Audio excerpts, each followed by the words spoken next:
आदमी अभी अभी घर लौटा था कि अचानक उसकी चेहरे पर अजीब सी हरकत करती प्रेमिका रोती हुई उसके ऊपर गिर पड़ी। दांतों के जोर से कटखटाने की आवाज सुनकर आदमी के चेहरे पर पश्चाताप और ग्लानि छा गई। पता चला कि निकट भविष्य में एक दुर्लभ वायरस ने पूरे देश को अपनी चपेट में ले लिया है। संक्रमितों की संख्या विस्फोटक रूप से बढ़ रही है और कोई भी प्रभावी दवा नहीं है। सरकार ने जल्द ही सख्त अलगाव उपायों को लागू कर दिया। किसी भी निवासी को घर से बाहर निकलने पर प्रतिबंध लगा दिया। मुख्य पात्र जेसन एक दूर दराज के पहाड़ी इलाके में एक लकड़ी के घर में रहता है। उसकी दिनचर्या बेहद नियमित है। वो रोजाना 5 घंटे व्यायाम करता है क्योंकि ये उसकी प्रेमिका एली ने विशेष रूप से जोर दिया था। जेसन एक अज्ञात वायरस से संक्रमित है। उसे प्रतिरोधक क्षमता बढ़ाने के लिए सक्रिय रूप से व्यायाम करना चाहिए। साथ ही वो रोजाना 400 मिलीलीटर खून भी निकालता है, जिसे एक ड्रोन ले जाता है ताकि सरकार इससे इलाज ढूंढ सके। जेसन के लिए आवश्यक रोजमर्रा की चीजें भी यही ड्रोन लाता है। ऐसा जीवन नीरस जरूर है, लेकिन उसके मन में एक दृढ़ विश्वास है, जल्द से जल्द ठीक होकर प्रेमिका से मिलना। इस वीडियो कॉल के बाद एली ने एक बार फिर जोर देकर कहा, शाम होते ही बाहर नहीं निकलना। उसकी आवाज में कांपन था, मानो कुछ छिपा रही हो। जेसन ने ध्यान नहीं दिया। बिल्कुल पास के अंधेरे में एक पीले वस्त्र वाला व्यक्ति लकड़ी के घर की ओर घूर रहा था।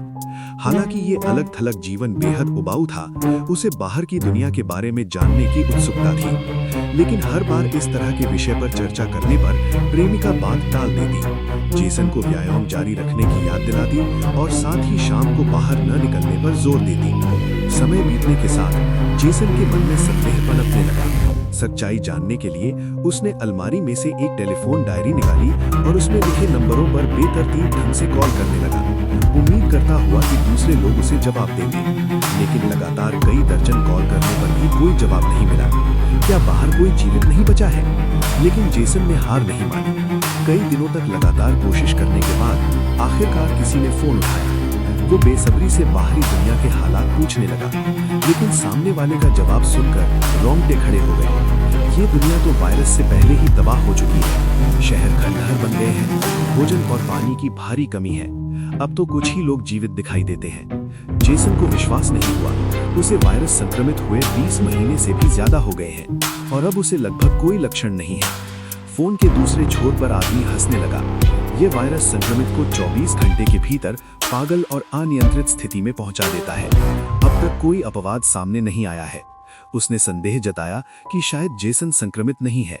अगर दुर्भाग्य से संक्रमित है तो खुद फार्मेसी जाकर वास्तविक परीक्षण कर ले। ये सुनकर जेसन के पसीने छूट गए। शुरू से अंत तक उसकी प्रेमिका ने ही कहा था कि वो संक्रमित है और उसी ने उसे इस लकड़ी के घर में रहने की व्यवस्था की थी। क्या सचमुच प्रेमिका ने झूठ बोला है? अपने मन की शंका दूर करने के लिए जेसन ने खुद को ढक लिया और फार्मेसी जाकर परीक्षण किट लाने का फैसला किया। पूरी प्रक्रिया बहुत सुचारू रही। किट मिलने के बाद वो सोच रहा था कि शाम होने से पहले घर लौट आए, लेकिन एक छोटी नदी के किनारे उसकी मुलाकात एक अजीब आदमी से हुई। उसका चेहरा बिगड़ा हुआ था। वो चीखता हुआ जेसन पर झपट पड़ा। जेसन डर के मारे घुटनों तक कांपने लगा। क्या यही असली संक्रमित है? अचानक एक तीर आया और हमलावर जमीन पर गिर पड़ा। वो पीले वस्त्र वाला व्यक्ति था जिसने जेसन की जान बचाई थी। जेसन हाफता हुआ अपना बैग उठाया और तेजी से घर की ओर भागा। थकान और उलझन में उसने पूरी रात सोचा। अगले दिन वो हमेशा की तरह व्यायाम करने लगा, लेकिन खाली समय में जेसन फिर भी परीक्षण पट्टी की ओर देखे बिना नहीं रह सका। हालांकि मन में जवाब का अनुमान था, फिर भी उसने खून निकालकर परीक्षण किया। नतीजा वैसा ही का जैसा जेसन ने सोचा था। वो संक्रमित नहीं था। ये महसूस करते ही कि प्रेमिका ने उसे धोखा दिया है, जेसन को लगा जैसे उसकी पूरी दुनिया टूट गई है। वो समझ नहीं पा रहा था कि उसने ऐसा क्यों किया। अगर वो सचमुच संक्रमित नहीं है तो वे दोनों हमेशा साथ रह सकते थे, बजाय इसके कि अलगाव के दर्द को सहें और रोजाना सिर्फ वीडियो कॉल से अपनी अकेली आत्मा को सांत्वना दें। जवाब न मिलने पर जेसन ने बेसब्री से एली को वीडियो कॉल करके पूछा कि क्या वो सचमुच संक्रमित है या नहीं। प्रेमिका का चेहरा बिल्कुल शांत था। उसने कहा कि ये सब मिल्य रहस्य है। लेकिन उसने जेसन को आश्वासन दिया कि शोधकर्ताओं ने एक बड़ी सफलता हासिल कर ली है। जल्द ही इस वायरस का इलाज ढूंढ लिया जाएगा। मनचाहा जवाब ना मिलने पर जेसन ने खुद तलाश करने का फैसला किया। अगले दिन उसने हमेशा की तरह खून दिया, लेकिन इस बार वह तुरंत लकड़ी के घर नहीं लौटा। बल्कि ड्रोन के उड़ान मार्ग का पीछा करते हुए चुपके से उसके पीछे चल पड़ा। जल्द ही जेसन को ड्रोन का प्रस्थान स्थल मिल गया। तंबू के बाहर उसने खुद को बचाने वाले पीले वस्त्र वाले व्यक्ति को देखा, जिससे जेसन और अधिक उत्सुक हो गया। ये पीला वस्त्र वाला व्यक्ति आखिर है कौन? लेकिन जैसे ही उसने तंबू का पर्दा हटाया, वह वहीं ठिठक कर रह गया। वह पीले वस्त्र वाला व्यक्ति उसकी प्रेमिका एली थी। दोनों चुपचाप जेसन के घर लौटे। एली ने खुद स्पष्टीकरण देना शुरू किया, दावा करते हुए कि उसने जो कुछ किया वह जेसन की रक्षा के लिए था। पता चला कि इस वायरस की कोई दवा है ही नहीं।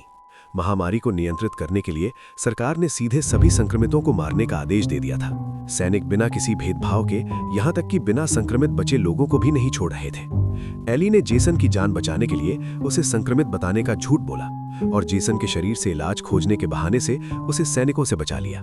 हालांकि दोनों सरकारी निगरानी में हैं, लेकिन ये एली के लिए सबसे अच्छा परिणाम था। जेसन प्रेमिका की बात सुनकर बहुत भावुक हो गया। उसने उतावलेपन से समझाया कि वह संक्रमित नहीं है और एक बार फिर परीक्षण करके दिखाने को तैयार था।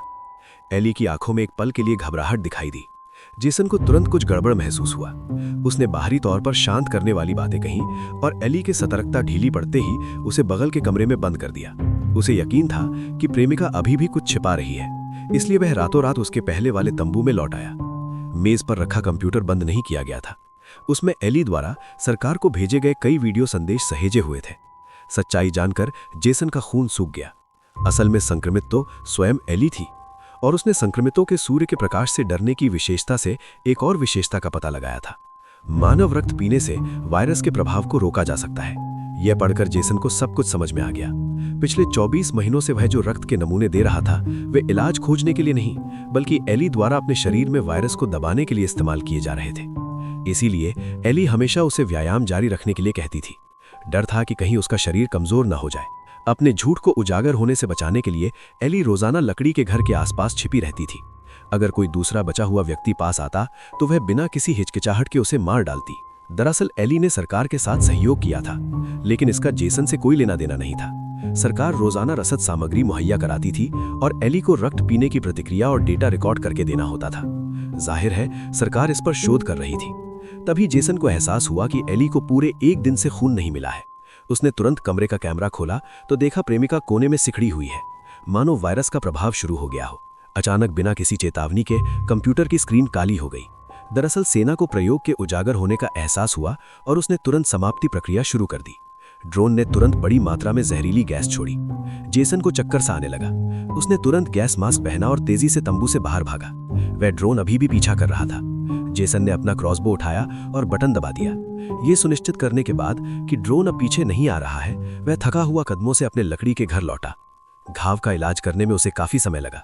तभी जेसन ने महसूस किया कि प्रेमिका को बंद करने वाला दरवाजा खुल गया है। उसके मन में तीव्र बेचैनी हुई। अचानक एक ठंडी हवा का झोंका आया और बेहोश एली अचानक प्रकट हुई। जेसन वहीं खड़ा सांस रोके रहा। जब वह दूर चली गई तो वह तुरंत खिड़की के पास गया और पर्दा खोल दिया।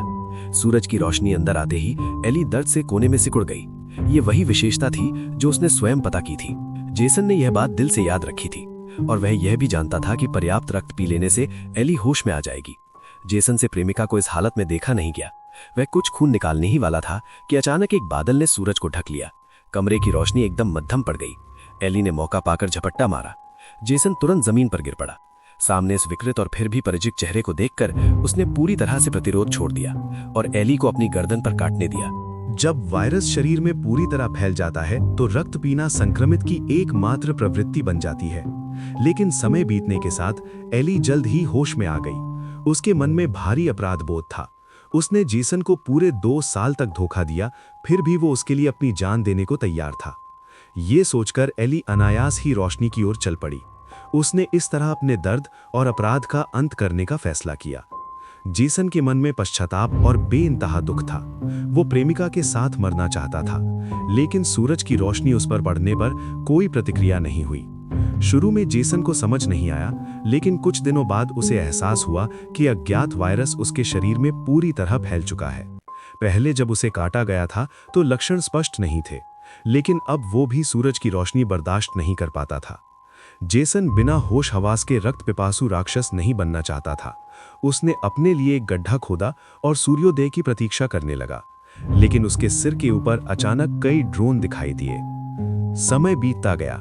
एक बचा हुआ व्यक्ति जेसन के कमरे में घुस आया। सामान ढूंढते समय उसने अनजाने में कंप्यूटर खोल लिया। स्क्रीन पर जेसन दिखाई दिया। उसने कहा कि वो वायरस की दवा विकसित कर रहा है और उसे नियमित रूप से रक्त के नमूने चाहिए। बदले में वो रोजाना रसद सामग्री मुहैया कराएगा। जाहिर है जेसन ने एली के मिशन को संभाल लिया था। एक ओर वो रक्त पीकर अपनी जान बचा रहा था, दूसरी ओर सरकार को प्रयोग के लिए डेटा दे रहा था। कल तक जो ड्रैन का सामना करने वाला योद्धा था, आखिरकार वही असली ड्रैन बन गया। यही थी विनाश की पूरी कहानी। इस फिल्म की कहानी में कोई जटिल सेटिंग नहीं है, लेकिन डरावना माहौल बनाने में ये काफी सफल रही है। परत दर परत रहस्य और पहचान के उलटफेर ने आखिर में मानवीय अंधेरे को पूरी तरह से उजागर कर दिया। नायिका ने धोखे से अपने प्रेमी का खून पीकर अपनी जिंदगी बचाई और नायक ने इस जीवित रहने के लिए आखिरकार पीड़ित से पीड़क बन गया। असल में ये फिल्म वायरस के डर के बारे में नहीं है, बल्कि अत्यधिक संकट में मानवता के विघटन और अच्छाई बुराई के खेल के बारे में है। कौन गारंटी दे सकता है कि बिना किसी रास्ते के जीवित रहने के लिए कोई अपने मूल स्वरूप से भटक नहीं जाएगा? ठीक है, आज की व्याख्या यहीं समाप्त होती है। कृपया टिप्पणी अनुभाग में अपने विचार साझा करें। अगले वीडियो में मिलते हैं।